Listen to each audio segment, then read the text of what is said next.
ఐపీఎల్లో Lucknow super Giants match అంటే చాలు అందరి కళ్ళు సంజు గోయాంకా మీదే ఉంటాయి. దానికి ఒకటే ఒక రీజన్, కేఎల్ రాహుల్ని అవమానించేలా మాట్లాడడం. ఐపీఎల్ 2024లో జరిగిన ఆ ఇన్సిడెంట్ తర్వాత ఇక ప్రతి ఏడాది ప్లేయర్ల కంటే సంజీవ్ గోయాంకానే హైలైట్ అవుతూ వస్తున్నాడు. లక్నో మ్యాచ్ ఓడిపోయిందంటే ఆ రోజు కెప్టెన్ కి క్లాస్ ఉన్నట్టేనని ఐపీఎల్ ఫ్యాన్స్ ఫిక్స్ అయ్యారు. లక్నో మ్యాచ్ తర్వాత రోజు సోషల్ మీడియా ఫీడ్ అంతా సంజీవ్ గోయాంకాతోనే నిండిపోతుందని చెప్పడంలో అతిశయోక్తి లేదు. ఇకానా స్టేడియం వేదికగా ఏప్రిల్ 1వ తేదీ రాత్రి Lucknow super Giants Delhi Capitals మధ్య మ్యాచ్ జరిగింది. ఈ మ్యాచ్ లో లక్నో సూపర్ జైంట్స్ అటు బ్యాటింగ్ ఇటు బౌలింగ్ లో తేలిపోయింది. ప్లేయింగ్ 11 బ్యాటర్ ఆర్డర్స్ తో పాటు బౌలింగ్ లో అందివచ్చిన అవకాశాలను సద్వినియోగం చేసుకోకపోవడంతో ఓటమి తప్పలేదు.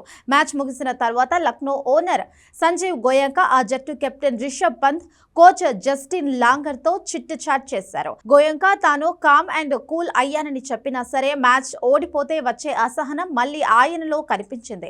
సోషల్ మీడియాలో చక్కర్లు కొడుతున్న కొన్ని ఫోటోలు కూడా అవే చెబుతున్నాయి. ఐపీఎల్ 2024లో కేఎల్ రాహుల్ తో చేసిన బిహేవియర్ మళ్ళీ రిపీట్ అవుతుందని నెటిజన్లు కామెంట్స్ చేస్తున్నారు.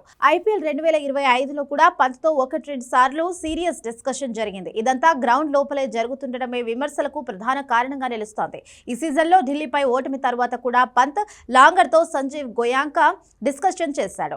మ్యాచ్ ఓడిపోవడానికి కారణాలు, తప్పులపై మాట్లాడుతున్న సమయంలో సంజీవ్ గోయాంకా కాస్తంత అసహనం కోల్పోయాడంటూ కొందరు నెట్టింట ఫోటోలు పోస్ట్ చేసి కామెంట్స్ చేస్తున్నారు. రిషబ్ పంత్ కూడా సీరియస్ గానే తానేదో చెప్పడానికి ప్రయత్నిస్తున్నట్లు ఆ ఫోటోల్లో కనిపించింది. మొత్తానికి లక్నో మ్యాచ్ ఓడిపోతే మాత్రం గోయాంకా చేతిలో చిట్ చాట్ మాత్రం కామనే అని మరోసారి నిరూపితమైంది. సీజన్ ఆరంభ మ్యాచే ఇలా ఉంటే రానున్న మ్యాచ్ లో పరిస్థితి ఏంటంటూ కొందరు కామెంట్స్ చేస్తున్నారు. లక్నో సూపర్ జైంట్స్ జట్టు తన రెండో మ్యాచ్ ని సన్ రైజర్స్ హైదరాబాద్ జట్టుతో ఏప్రిల్ 5న ఆడబోతోంది.